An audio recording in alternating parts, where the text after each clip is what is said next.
പാഠം 587 എടുക്കാത്ത ലോട്ടറി.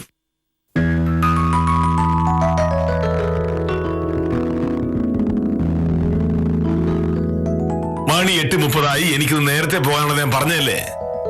ഇത്രയും നേരമായിട്ട് നീ ഇതൊന്നും തേച്ച് തീർന്നില്ലെന്ന് പറഞ്ഞാല്. മോഹനേട്ടൻ പറഞ്ഞത് 9 മണിക്ക് പോകുന്നല്ലായിരുന്നു. ആ ഇനിയുണ്ട് അരമണിക്കൂർ കൂടി. മുണ്ട് തേച്ച് വെച്ചിട്ടുണ്ട്, ദാ ഷർട്ട് തേച്ച് കഴിയാറുമായി. മോഹനേട്ടൻ ഇത് ഇട്ടുകൊണ്ട് വരുമ്പോഴേക്കും ഞാൻ കഴിക്കാൻ എടുത്തു വെക്കും. മോഹനേട്ടൻ അത് കഴിക്കാൻ 15 മിനിറ്റ്. അപ്പോഴേക്കും ഉച്ചയൂണ് ചോറ്റുപാത്രത്തിലാക്കി ഞാൻ ബാഗിൽ വെച്ചിട്ടുണ്ടാവും. അപ്പോഴേക്കും സമയം 8:50 ആയിട്ടുള്ളൂ. എങ്ങനെയുണ്ട്? മോഹനേട്ടന്റെ അടുത്തുനിന്നാണ് ഇങ്ങനെ കണക്കൂട്ടാൻ ഞാൻ പഠിച്ചത്. ഓരോ മിനിറ്റിനും വിലയുണ്ടല്ലോ. നീ എന്നെ കളിയാക്കാനാണ് പറഞ്ഞെങ്കിലും ഇപ്പൊ പറഞ്ഞതിൽ കാര്യമുണ്ട്. ഇങ്ങനെ കണക്ക് കൂട്ടി ജീവിക്കാൻ നമ്മൾ പഠിക്കണം. ആ ഞങ്ങളുടെ കോടതിയിലെ പുതിയൊരു വക്കീൽ വന്നിട്ടുണ്ട്, രാജഗോപാല സാർ. ഡൽഹിയിലായിരുന്നു ഇത്രയും കാലം. പ്രായമായപ്പോ നാട്ടിലേക്ക് പോരണമെന്ന് തോന്നി പോന്നതാണ്. സുപ്രീം കോടതിയിലൊക്കെ ഒരുപാട് കേസുകൾ ബാധിച്ച വക്കീല. എല്ലാവർക്കും ഇപ്പൊ രാജഗോപാൽ സാർ എന്ന് പറഞ്ഞിട്ടുണ്ടെങ്കിലും വലിയ ഇഷ്ടാ മോഹനേട്ടാ. അത് മനസ്സിലായില്ല. എന്റെ മോഹനേട്ടൻ അതേ സ്വഭാവല്ലേ. കൃത്യനിഷ്ഠ എന്ന് പറഞ്ഞിട്ടുണ്ടെങ്കിൽ എന്തൊരു കൃത്യനിഷ്ഠ. ഓരോ മിനിറ്റും സെക്കൻഡും വെച്ച കാര്യങ്ങൾ പറയും. പുകവലിക്കില്ല, കള്ളു കുടിക്കില്ല. വയസ്സ് 75 ആയെങ്കിലും ഒരസുഖമില്ലെന്നാ പറഞ്ഞു കേട്ടത്. കള്ളു കുടിക്കാതെ വക്കീലോ? അത് വിശ്വസിക്കാൻ പ്രയാസമാ. സാറിന് മനസ്സുണ്ടെങ്കിൽ വിശ്വസിച്ചാ മതി. അവിടെയുള്ള ജൂനിയർ വക്കീലമാർക്കൊക്കെ രാജഗോപാൽ സാർ എന്ന് പറഞ്ഞിട്ടുണ്ടെങ്കിൽ ജീവനല്ലേ. അതേ കൃത്യനിഷ്ഠയുടെ പേരിലൊന്നും അല്ലാന്ന് മാത്രം. പിന്നെ നല്ല രസകരമായ കഥകൾ സാർ പറയും. ആരെങ്കിലും എന്തെങ്കിലും ഒരു സംഭവം പറഞ്ഞിട്ടുണ്ടെങ്കിൽ അതുമായി ബന്ധപ്പെട്ട തമാശകൾ സാർ ഇങ്ങനെ പറഞ്ഞുകൊണ്ടേയിരിക്കും. ഇന്നലെ ഉച്ചകഴിഞ്ഞ് ഞാൻ ക്യാൻറ്റീനിൽ ചെന്നപ്പോ രാജഗോപാൽ സാർ അവിടെ ഉണ്ട്. ഏതോ ഒരാള് ലോട്ടറി അടിക്കാനായി തപസ് ചെയ്തൊരു കഥയാണ് സാർ പറഞ്ഞുകൊണ്ടിരുന്നത്. ലോട്ടറി അടിക്കാൻ തപസ്സോ? ആന്ന്. ഒരാള് തപസ് തുടങ്ങി. അയാളുടെ ആവശ്യം ലോട്ടറി അടിക്കുക എന്നുള്ളതാ. കൊറേ കാലം തപസ് ചെയ്തിട്ടും ദൈവം പ്രത്യക്ഷപ്പെട്ടില്ല. ദൈവത്തിലുള്ള അയാളുടെ വിശ്വാസം നഷ്ടപ്പെട്ട് അങ്ങനെ വന്നു. ഒടുവിൽ ഒരു ദിവസം തപസ് നിർത്തി പോകാൻ തുടങ്ങിയപ്പോ ദൈവം പ്രത്യക്ഷപ്പെട്ടു. എന്നിട്ട് ചോദിച്ചു, എന്ത് വരം വേണം നിനക്ക് എന്ന്. അപ്പോൾ അയാൾ പറഞ്ഞു, എത്രയോ നാളുകളായി ഞാൻ ലോട്ടറി അടിക്കണമെന്ന് പറഞ്ഞ തപസ് ചെയ്തുകൊണ്ടിരിക്കുകയാണ്, ഇതുവരെ ദൈവം അത് കേട്ടില്ലല്ലോ എന്ന്. അപ്പൊ ദൈവം എന്താ പറഞ്ഞെന്നറിയോ? അറിയാം. ദൈവത്തിന് ജോലി ധനകാര്യ വകുപ്പിലല്ല, ധനകാര്യ വകുപ്പിന്റെ കീഴിലുള്ള ലോട്ടറി ഡയറക്ടറേറ്റ് ആണ് നറുക്കെടുപ്പ് നടത്തുന്നത് എന്ന്. അതൊന്നും അല്ല. ദൈവം ചോദിച്ചു, നീ ലോട്ടറി എടുത്തായിരുന്നോ എന്ന്. അപ്പോഴല്ലേ അയാൾ ഓർത്തത് ലോട്ടറി ഇതുവരെ എടുത്തിട്ടില്ല എന്ന്. ദൈവം പറഞ്ഞു, നിന്റെ ഭാഗത്തുനിന്ന് ചെയ്യേണ്ടത് ചെയ്യാതെ വെറുതെ ഇങ്ങനെ തപസ് ചെയ്തിട്ട് എന്താ കാര്യമെന്ന്. എങ്ങനെയുണ്ട് കഥ? അത്ര വലിയതായിട്ട് എനിക്ക് തോന്നില്ല. ഈ സൈസ് കഥ പറയുന്നതിന്റെ പേരിലാണോ ഈ വക്കീലന്മാരെല്ലാം കൂടി രാജഗോപാല വക്കീലിന്റെ ചുറ്റും കൂടുന്നത്? എന്റെ സാർ ഇതേ പറയൂന്ന് എനിക്ക് അറിഞ്ഞൂടെ. മറ്റൊരാളെ പറ്റി നല്ലത് പറയുന്ന കാര്യം എന്റെ മോഹനേട്ടൻ ഓർക്കാൻ കൂടെ പറ്റില്ലല്ലോ. അസൂയല്ലേ? എനിക്ക് ആരുടെ അസൂയല്ല. അതെ, വേഗം ഷർട്ട് മുണ്ടിട്ടോണ്ട് വന്നിട്ടുണ്ടെങ്കിൽ ഞാൻ കഴിക്കാൻ എടുത്തരാം. 9 മണിക്ക് മല വയ്ക്കാൻ പോകാറുള്ളതല്ലേ.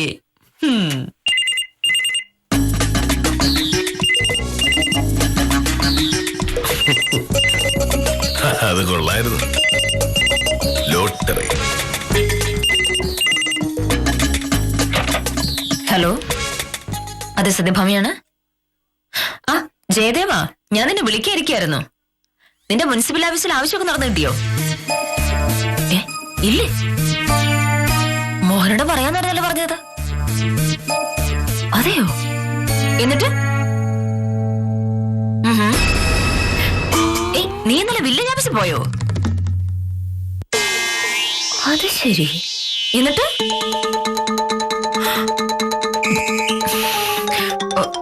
ഒരു കാര്യം ചെയ്യ്, നീ പെട്ടെന്ന് ഇങ്ങോട്ട് വാ. മോഹനേട്ടൻ 9 മണിയാകുമ്പോഴേക്കും ഇറങ്ങും. അതിനു മുന്നേ പറഞ്ഞേ. ആ ശരി.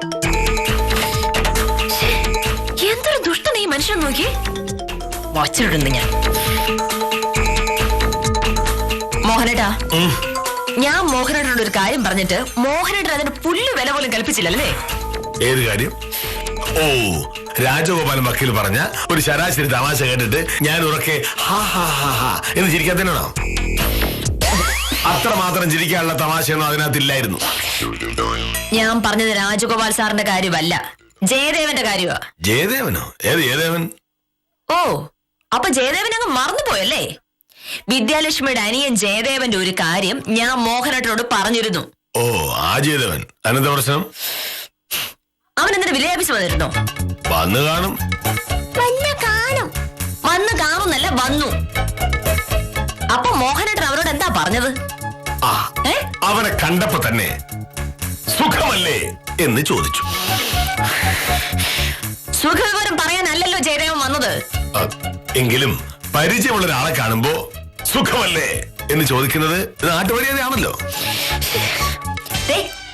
മര്യാദ എന്ന വാക്കിന്റെ അർത്ഥം അറിയാവുന്ന ആള് വേണം അത് പറയാൻ. ഞാൻ മോഹനോടോ കാര്യങ്ങളൊക്കെ നേരത്തെ തന്നെ പറഞ്ഞാണല്ലോ മോഹനേട്ടാ. എന്നിട്ട് ഈ വൃത്തിയോട് കാണിക്കുന്ന ഞാൻ കരുതിയില്ല. ഞാൻ ഒരു വൃത്തികേടും കാണിച്ചിട്ടില്ല. അല്ലെങ്കിൽ ഇതൊന്നും വൃത്തിയോടായിട്ട് മോഹനേട്ടൻ തോന്നുകയില്ലല്ലോ. എങ്ങനെ തോന്നാനാണ്? മോഹനേട്ടനാണ് ലോകത്തിലെ ഏറ്റവും വലിയ സംഭവം എന്ന് കരുതി മോഹനേട്ടൻ തന്നെ നടക്കാണല്ലോ. ഞാൻ വിദ്യാലക്ഷ്മിയുടെ മുഖത്ത് എങ്ങനെ നോക്കുന്നത്? വിദ്യാലക്ഷ്മിയുടെ മുഖത്തിന് എന്താ കുഴപ്പം? കാര്യമായിട്ടൊരു കാര്യം അറിയാം, ഇമ്മാതിരി വർത്താനം പറഞ്ഞുകൊണ്ട് വരുന്നത് ഞാൻ 1000 പ്രാവശ്യം പറഞ്ഞിട്ടുണ്ട്. മോഹനേട്ടൻ വാക്ക് പറഞ്ഞുകൊണ്ടല്ലേ ഞാൻ ജയദേവൻ അങ്ങോട്ട് പറഞ്ഞു വിട്ടത്. എന്നിട്ട് മോഹനേട്ടൻ എന്താണ് ചെയ്തത്? എന്നെ നാണം കെടുത്താൻ വേണ്ടി മോഹനേട്ടൻ മനഃപൂർവ്വം കളിച്ച നാടകമായിരുന്നു ഇതൊക്കെ അല്ലേ? എന്റെ ജോലി നാടകം കളിയല്ല. ഞാൻ ഒരു വില്ലേജ് ഓഫീസറാണ്. ആ, ഉത്തമം വന്നു. എന്താ കാര്യം ചോദിക്കട്ടെ? പറഞ്ഞോർമ്മയുണ്ടല്ലോ, എനിക്ക് കൃത്യം 9 മണിക്ക് പോണം. കൈ കെടുത്ത് നോക്കിയേ. അയ്യടാ, ഇന്ന് കഴിച്ചിട്ട് വില്ലേജ് ഓഫീസർ പോയത് തന്നെ. ഇത്രയ്ക്ക് അഹങ്കാരം കൊള്ളില്ലല്ലോ ആർക്കും. നമസ്കാരമുണ്ട് സാറേ. സാർ എന്താ രാവിലെ പോകാറങ്ങിയത്? മണി 8:30 ആയില്ലേ ഉള്ളൂ. ഞാൻ പോകാനിറങ്ങി എന്ന് ആര് പറഞ്ഞു? ഓ, ഇപ്പൊ സമയം 8:30. ഞാൻ ഇറങ്ങുന്നത് 9 മണിക്ക്. അല്ല, 9 മണിയാണെങ്കിലും നേരത്തെ ആണല്ലോ. സാറ് സാധാരണ ഇവിടെ നിന്ന് ഇറങ്ങുന്നത് 9:48-നല്ലേ? ഓഹോ, കെ മോഹനേഷ് സാറ് സമയം പാലിക്കുന്നുണ്ടോ? കെ മോഹനേഷ് സാറ് സമയം പാലിക്കുന്നുണ്ടോ എന്നറിയണോ ഉത്തമയോട് എഴുന്നള്ളത്? എന്താണ് സാറേ, സാറെന്നൊരു ഉടക്കുമൂടിലാണല്ലോ. എന്തെങ്കിലും പ്രശ്നം ഉണ്ടായാ? പ്രശ്നം സാർ തന്നെ ഉണ്ടാക്കി. എന്നിട്ട് സാർ തന്നെ ഉടക്കമൂടിലുമായി ഉത്തമ. സ്വന്തം ഭാര്യയെ മറ്റുള്ളവരുടെ മുന്നിൽ നാണം കെടുത്തുന്നതാണ് ഇപ്പൊ സാറിന്റെ ഹരം. എന്താണ് വക്കീല് പ്രശ്നം? എന്റെ അറിവിൽ ഒരു പ്രശ്നമില്ല. എന്തെങ്കിലും ഒരു പ്രശ്നം ഉണ്ടാക്കിയേ മതിയാകൂ എന്ന് ഇവൾക്ക് തോന്നിയാൽ എനിക്ക് എന്ത് ചെയ്യാൻ പറ്റും? കാര്യം ഞാൻ പറയാം ഉത്തമ. അത് കേട്ടിട്ട് ഉത്തമം പറ, പ്രശ്നം എന്തെങ്കിലും ഉണ്ടോ എന്ന്. എന്റെ കൂടെ ജോലി ചെയ്യുന്ന വിദ്യാലക്ഷ്മി ഉത്തമൻ അറിയാലോ? അതെന്തോന്ന് ചോദ്യം വക്കീലേ? എനിക്ക് അറിഞ്ഞൂടെ വിദ്യാലക്ഷ്മി വക്കീലിനെ? വിദ്യാലക്ഷ്മിയുടെ അനിയന് മുനിസിപ്പൽ ഓഫീസിൽ നിന്ന് ഒരു റെസിഡൻഷ്യൽ സർട്ടിഫിക്കറ്റ് കിട്ടണമായിരുന്നു. അവിടെ ചെന്നപ്പോ പെട്ടെന്നൊന്നും കാര്യം നടക്കുന്ന ഒരു ലക്ഷണവും കണ്ടില്ല. അതോടെ വിദ്യാലക്ഷ്മി എന്നോട് കാര്യം പറഞ്ഞു. അല്ല, മുനിസിപ്പൽ ഓഫീസിലെ കാര്യത്തില് വക്കീലിനോട് പറഞ്ഞിട്ടെന്തെന്ന് കാര്യം? കാര്യമുണ്ട്. മുനിസിപ്പൽ ഓഫീസിലെ ചന്ദ്രസേനും ഞാനും തമ്മിൽ വളരെയധികം അടുപ്പത്തിലാണ്. എങ്ങനെയെങ്കിലും എന്നെ കൊണ്ട് ചന്ദ്രസേനടുത്ത് ശുപാർശ ചെയ്യിപ്പിക്കാനാണ് വിദ്യാലക്ഷ്മി ഇവിടെ കണ്ടത്.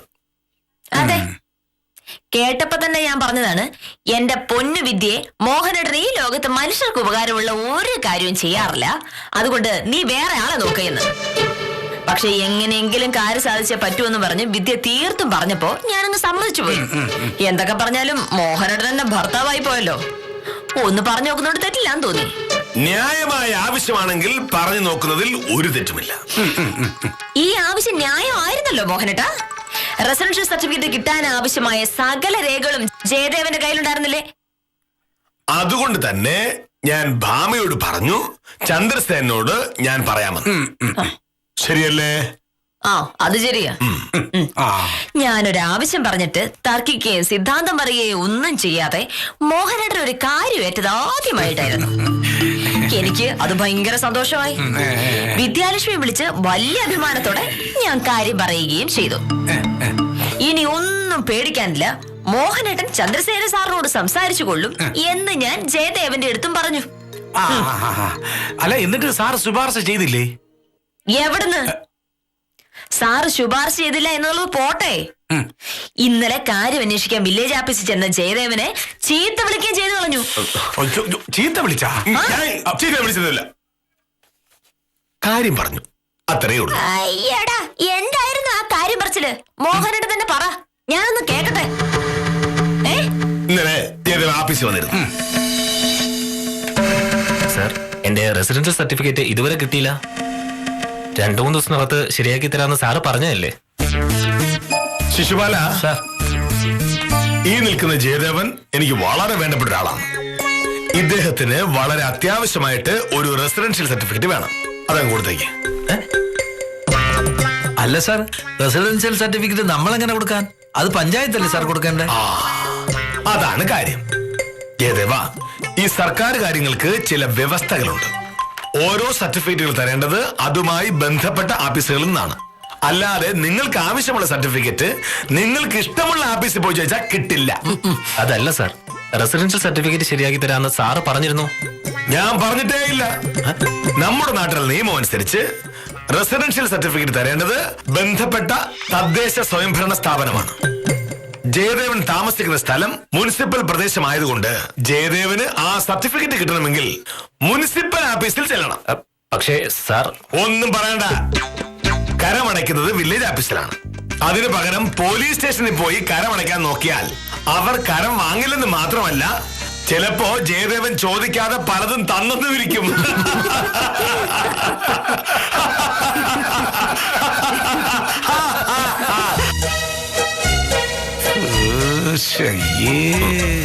കേട്ടല്ലോ ഉത്തമ, മോഹനേട്ടനായിട്ട് തന്നെ ഏറ്റ കാര്യം മോഹനേട്ടനായിട്ട് തന്നെ മാറ്റി പറഞ്ഞു. ഇനി എന്ത് ന്യായോ മോഹനേട്ടൻ പറയാനുള്ളേ? ഞാൻ പറഞ്ഞതൊക്കെ ന്യായമാണല്ലോ.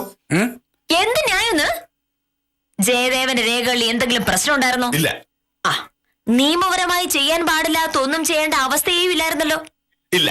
ആ, പിന്നെ എന്താണ് ഇന്നലെ മോഹനേട്ടൻ ജയദേവനോട് പറഞ്ഞതിന്റെ അർത്ഥം? ഞാൻ ഇന്നലെ ജയദേവനോട് പറഞ്ഞതിൽ ഒരൊറ്റ അർത്ഥമേ ഉള്ളൂ. റെസിഡൻഷ്യൽ സർട്ടിഫിക്കറ്റ് കിട്ടുന്നത് വില്ലേജ് ഓഫീസിൽ നിന്നല്ല, ബന്ധപ്പെട്ട തദ്ദേശ സ്വയംഭരണ സ്ഥാപനത്തിൽ നിന്നാണ് എന്ന്. അത് തന്നെയാണ് ഞാൻ ഇപ്പോഴും പറയുന്നത്. കേട്ടല്ലോ ഉത്തമ, ജയദേവൻ മോഹനേട്ടനോട് സർട്ടിഫിക്കറ്റ് ചോദിച്ചല്ലോ ചെന്നത്. മുനിസിപ്പൽ ഓഫീസിൽ ഒന്ന് ശുപാർശ ചെയ്യാനല്ലേ? അതെ, ഇപ്പൊ ഈ പ്രശ്നത്തിൽ ഞാൻ ഇടപെട്ടാൽ ശരിയാവൂല. ഇത് നിങ്ങൾ തമ്മിൽ തീർക്കുന്നതാണ് നല്ലത്. ഞാൻ രാവിലെ സാറിനോടൊരു സഹായം ചോദിക്കാനാണ് വന്നത്. ഈ മൂഡിലത് ചോദിച്ചാ സാർ സഹായിക്കില്ല എന്ന് മാത്രമല്ല, എന്റെ തന്തയ്ക്ക് വിളിക്കുകയും ചെയ്യും. ഞാൻ ഒരു 11 മണിക്ക് ആഫീസിൽ പോയിട്ട് സാറിനെ കണ്ടോളാം. എന്നാ പിന്നെ പറഞ്ഞ വക്കീലേ. ഇതങ്ങനെ വിടുവെന്ന് വില്ലേജ് ഓഫീസർ കരുതണ്ട. മോഹനേട്ടോ, പണ്ടൊരാൾ അബദ്ധം പറ്റി വില്ലേജ് ഓഫീസിൽ വന്ന് റെസിഡൻഷ്യൽ സർട്ടിഫിക്കറ്റ് ചോദിച്ചതിന്റെ പേരിൽ മോഹനേട്ടൻ ഒരുപാട് ആളായ കഥയൊക്കെ എനിക്കറിയാം. ജയദേവൻ അങ്ങനെ അബദ്ധം പറ്റി വന്നതല്ലല്ലോ. റെസിഡൻഷ്യൽ സർട്ടിഫിക്കറ്റ് കിട്ടേണ്ടത് മുനിസിപ്പൽ ഓഫീസിൽ നിന്നാണ് അവന് നന്നായിട്ട് അറിയുകയും ചെയ്യും. അവൻ മോഹനേട്ടനെ കാണാൻ വന്നത് മുനിസിപ്പൽ ഓഫീസിലെ ചന്ദ്രസേനോട് ഒന്ന് ശുപാർശ ചെയ്യാമോ എന്ന് പറയാനാണ്, സർട്ടിഫിക്കറ്റ് വാങ്ങാനല്ല. സാറിന് ഉദ്ദേശം എനിക്ക് മനസ്സിലായി. വിദ്യാലക്ഷ്മിയുടെ അനിയന് വേണ്ടി ഒന്ന് ശുപാർശ ചെയ്യണമെന്ന് ഞാൻ പറഞ്ഞപ്പോ ഒരെതിരും പറയാതെ മോഹനേട്ടൻ സമ്മതിച്ചപ്പോ തന്നെ ഞാൻ സംശയിക്കേണ്ടതായിരുന്നു. പതിവില്ലാത്ത സ്നേഹം കാണിച്ചപ്പോ ഞാനങ്ങ് വീണുപോയി. അങ്ങനെ മോഹനേട്ടൻ ജയദേവനെ വില്ലേജ് ഓഫീസിൽ വിളിച്ചു വരുത്തി.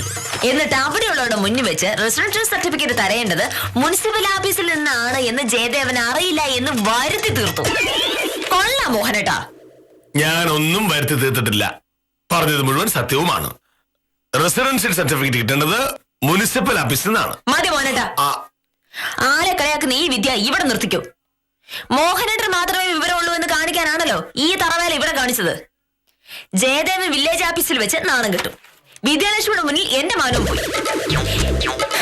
ഇനി എന്താ വേണ്ടെന്ന് എനിക്കറിയാം. എനിക്ക് മാത്രം അറിയാവുന്ന ചില വിദ്യകളുണ്ടല്ലോ ഇവിടെ. മോഹനേട്ടൻ എന്നും രാവിലെയും വൈകുന്നേരവും ഞം ഞം എന്ന് കഴിക്കുന്നത് എനിക്കൊന്ന് കാണണം.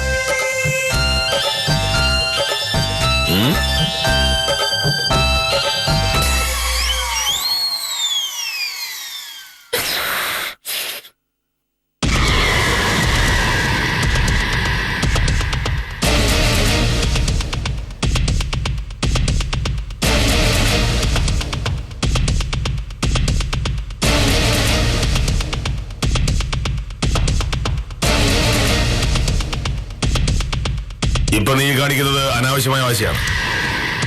ഞാനൊരു സത്യം പറഞ്ഞതിന് പ്രതികാരമായി നീ എനിക്ക് ഭക്ഷണം തരില്ലെന്ന് പറയുന്നു. കൊള്ളാം.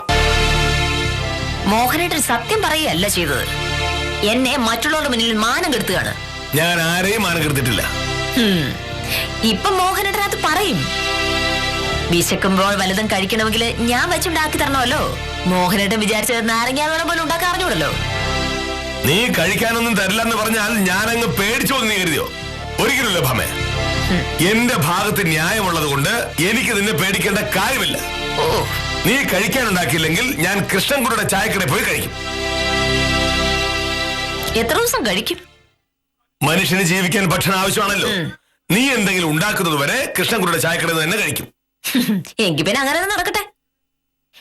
ജയദേവനോട് ഇന്നലെ വില്ലേജ് ആഫീസ് വെച്ച് മോശമായി പെരുമാറിയതിന് അവനോട് മോഹനേട്ടൻ ക്ഷമ പറഞ്ഞേ പറ്റൂ. അത് പറയാതെ ഇനി ഞാൻ ഉണ്ടാക്കുന്നത് മോഹനേട്ടൻ കഴിക്കില്ല. ക്ഷമ പറയാൻ മാത്രം ഞാൻ എന്ത് തെറ്റാ ചെയ്തത്? ഭാമേ, റെസിഡൻഷ്യൽ സർട്ടിഫിക്കറ്റ് തരേണ്ടത് മുനിസിപ്പാലിറ്റി നിന്നാണ്. അത് പറയുന്നത് എങ്ങനെ തെറ്റാവും? മോഹനേട്ടൻ മതി ആളായത്. ആ, ജയദേവനായിരിക്കും. ഞാൻ വിളിച്ചു വരുത്തിയതാണ്. എന്റെ മുന്നിൽ വെച്ച് മോഹനേട്ടൻ അവനോട് ക്ഷമ പറയാതെ ഞാൻ ഓരോ തീർപ്പിനുമില്ല. ഇന്ന് ഞാൻ ഭക്ഷണം ഉണ്ടാക്കില്ലെന്ന് പറഞ്ഞുള്ളൂ. നാളെ മുതൽ തുണി തേക്കില്ല. ഇനി അങ്ങോട്ട് തുണി അലക്കുമില്ല. ഇത് ഭാമയുടെ വാക്കാ. എന്തൊരു പക്ഷേ ഇത് റെസിഡൻഷ്യൽ സർട്ടിഫിക്കറ്റ് മുനിസിപ്പാലിറ്റി തന്നെ വാങ്ങണം.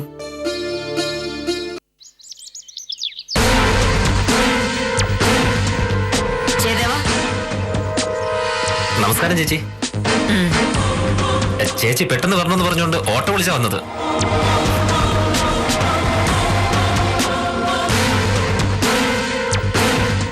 ആവശ്യമുണ്ട് ജയദേവ.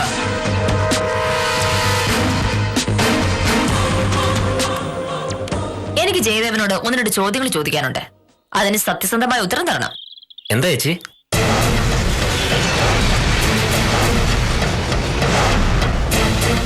റെസിഡൻഷ്യൽ സർട്ടിഫിക്കറ്റ് തരേണ്ടത് ഏത് ഓഫീസിൽ നിന്നാണെന്ന് ജയദേവൻ അറിയാമോ? മുനിസിപ്പൽ ഓഫീസിൽ നിന്ന്. പിന്നെന്തിനാണ് ജയദേവൻ വില്ലേജ് ഓഫീസിലേക്ക് പോയത്? മുനിസിപ്പൽ ഓഫീസിലെ ചന്ദ്രസേന സാറിനെ മോഹനകൃഷ്ണൻ സാറിന് പരിചയമുള്ളത് കൊണ്ട് സാറ് വിചാരിച്ച സർട്ടിഫിക്കറ്റ് കിട്ടുമെന്ന് വിദ്യേജി പറഞ്ഞു. ഈ സാറ് എന്നെ വിളിച്ച് സർട്ടിഫിക്കറ്റ് ശരിയാക്കി തരാന്ന് പറഞ്ഞു. സർട്ടിഫിക്കറ്റ് കിട്ടാൻ താമസിച്ചപ്പോ എന്താ സംഭവം എന്ന് സാറിനോട് ചോദിക്കാനാണ് ഞാൻ വില്ലേജ് ഓഫീസിൽ പോയത്. കേട്ടല്ലോ, മോഹനേട്ടൻ പറഞ്ഞുണ്ടാക്കിയതുപോലെ ആഫീസ് മാറി കയറി വന്ന ആളല്ല ജയദേവൻ. മോഹനേട്ടൻ ആളാവാൻ വേണ്ടി വെറുതെ ഒരാളെ കളിയാക്കല്ലേ. അത്യാവശ്യം ലോകരൊക്കെ ജയദേവനും ഉണ്ട്. നീ ചോദ്യങ്ങളൊക്കെ ചോദിച്ചു കഴിഞ്ഞ സ്ഥിതിക്ക് ഞാൻ ഈ മഹാനായ പണ്ഡിതനോട് ചില ചോദ്യങ്ങൾ ചോദിച്ചോട്ടെ. ഒന്ന് മാറി. സുപ്രീം കോടതിയിലൊക്കെ കേസ് വാദിച്ചിരുന്ന ഒരു രാജഗോപാലൻ വക്കീല് ഇപ്പോ ഇവിടുത്തെ കോടതിയിൽ പ്രാക്ടീസ് ചെയ്യുന്നുണ്ട്. ഈ നിൽക്കുന്ന വക്കീലിനും ജയദേവന് ചേച്ചി വിദ്യാലക്ഷ്മിക്കും ഒക്കെ ആളെ അറിയും. പുള്ളിക്കാരൻ പറഞ്ഞൊരു കഥയുണ്ട്. ഒരാൾ ലോട്ടറി അടിക്കണമേ എന്ന് പറഞ്ഞ് തപസ് ചെയ്തു. ദൈവം പ്രത്യക്ഷപ്പെട്ടില്ല. ഒടുവിൽ അയാൾ തപസ് ഉപേക്ഷിച്ച് പോകാൻ തുടങ്ങുമ്പോ ദൈവം പ്രത്യക്ഷപ്പെട്ടു. അയാളോട് പറഞ്ഞു, ലോട്ടറി അടിക്കണമെങ്കിൽ തപസ് ചെയ്താൽ പോരാ, ആദ്യം ലോട്ടറി എടുക്കണമെന്ന്. എങ്ങനെയുണ്ട് ഈ കഥ? ഇത് ഞാൻ പറഞ്ഞതറിയല്ലേ? ഇതിനാണ് ഇപ്പൊ ഇവിടെ പറയുന്നത്. ഈ നിൽക്കുന്ന ജയദേവന്റെ സർട്ടിഫിക്കറ്റിന് വേണ്ടി മുനിസിപ്പൽ ഓഫീസിലെ ചന്ദ്രസേനോട് ഞാൻ ശുപാർശ ചെയ്യണമെന്ന് പറഞ്ഞത് നീയാണ് അല്ലേ? അതെ. സാധാരണ ആർക്കും ഒരു കാര്യവും ഞാൻ ശുപാർശ ചെയ്യാറില്ലെങ്കിലും ഇത് കേട്ടപ്പോ കുഴപ്പമില്ലെന്ന് തോന്നി. കാരണം ഇതിൽ നിയമവിരുദ്ധമായിട്ടൊന്നുമില്ല. അതുകൊണ്ട് അന്ന് തന്നെ ചന്ദ്രസേനെ വിളിച്ച് ഞാൻ കാര്യം പറഞ്ഞു. ശരിയാക്കി തരാമെന്ന് ചന്ദ്രസേനും പറഞ്ഞു. ആ വിവരം അന്ന് തന്നെ ഞാൻ ജയദേവനെ വിളിച്ചു പറഞ്ഞു. ശരിയല്ലേ? അതെ. 2 ദിവസം കഴിഞ്ഞ് ഈ ജയദേവൻ പിന്നെയും എന്നെ കാണാൻ വന്നു. സർട്ടിഫിക്കറ്റ് കിട്ടിയില്ല എന്നും പറഞ്ഞു. അന്വേഷിക്കാമെന്ന് ഞാനും. അന്ന് തന്നെ ഞാൻ ചന്ദ്രസേനെ വീണ്ടും വിളിച്ചു. അപ്പൊ ചന്ദ്രസേനൻ പറയുക, ഞാൻ വിളിച്ച അന്ന് തന്നെ സർട്ടിഫിക്കറ്റ് എഴുതി വെച്ചിട്ടുണ്ട്, അത് വാങ്ങാൻ ജയദേവൻ അതിനുശേഷം മുനിസിപ്പൽ ഓഫീസിൽ പോയിരുന്നോ? ഇല്ല, സാറ് ശരിയാക്കി തരാന്ന് പറഞ്ഞുകൊണ്ടാ ഞാൻ പോവാഞ്ഞത്. സർട്ടിഫിക്കറ്റ് ശരിയാക്കാൻ ഞാൻ സഹായിക്കാം എന്ന് പറഞ്ഞതുകൊണ്ട് മുനിസിപ്പൽ ഓഫീസിൽ പോയി ഞാൻ സർട്ടിഫിക്കറ്റ് വാങ്ങി ജയദേവന് കൊണ്ടു കൊടുക്കാനുള്ള ബാധ്യത എനിക്കാണ് എന്ന് ജയദേവൻ കരുതി. മുനിസിപ്പൽ ഓഫീസിൽ പോയി ആ സർട്ടിഫിക്കറ്റ് കൈപ്പറ്റാൻ മെനക്കെടാതെ എന്നും എന്നെ കാണാൻ വില്ലേജ് ഓഫീസിലേക്ക് വരും. അങ്ങനെ ഒരാളോട് റെസിഡൻഷ്യൽ സർട്ടിഫിക്കറ്റ് കിട്ടാൻ മുനിസിപ്പൽ ഓഫീസിലേക്ക് ചെല്ലണം എന്ന് ഞാൻ പറഞ്ഞത് തെറ്റാണോ ഭാമേ?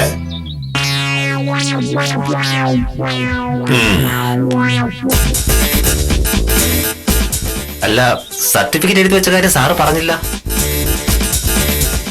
ജയദേവോ, നീ എന്താണ് ആ മനുഷ്യനെ കുറിച്ച് കരുതിയത്? സഹായിക്കാമെന്ന് പറഞ്ഞതിന്റെ പേരിൽ അത് അങ്ങേരുടെ ബാധ്യതയാക്കാന്നു. നിനക്ക് സർട്ടിഫിക്കറ്റ് ആണെങ്കിലേ മുനിസിപ്പൽ ഓഫീസിൽ പോയി നീ വാങ്ങിച്ചോളണം. അല്ലാതെ നിന്റെ കടലാസ് വാങ്ങാൻ വേണ്ടിയല്ല എന്റെ മോഹൻ ഇരിക്കുന്നത്. നീ കൊള്ളാലോ. ചെല്ല്. ആ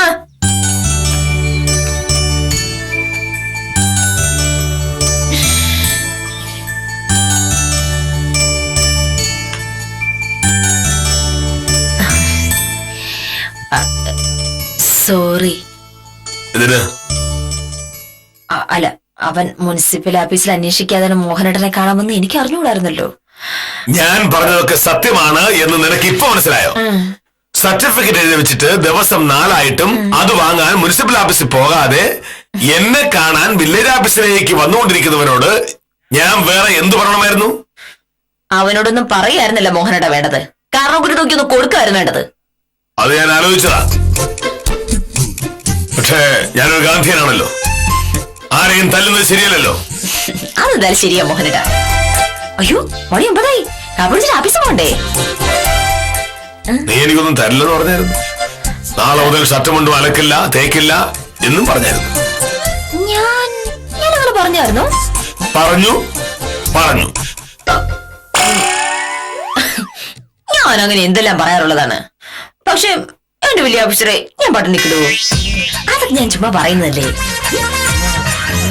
സഹായിക്കാൻ ഒരാൾ തയ്യാറായി വരുമ്പോൾ അയാളെ ബഹുമാനിക്കുന്നതിന് പകരം സഹായിക്കേണ്ടത് അയാളുടെ ബാധ്യതയാക്കുന്നത് മര്യാദയല്ല.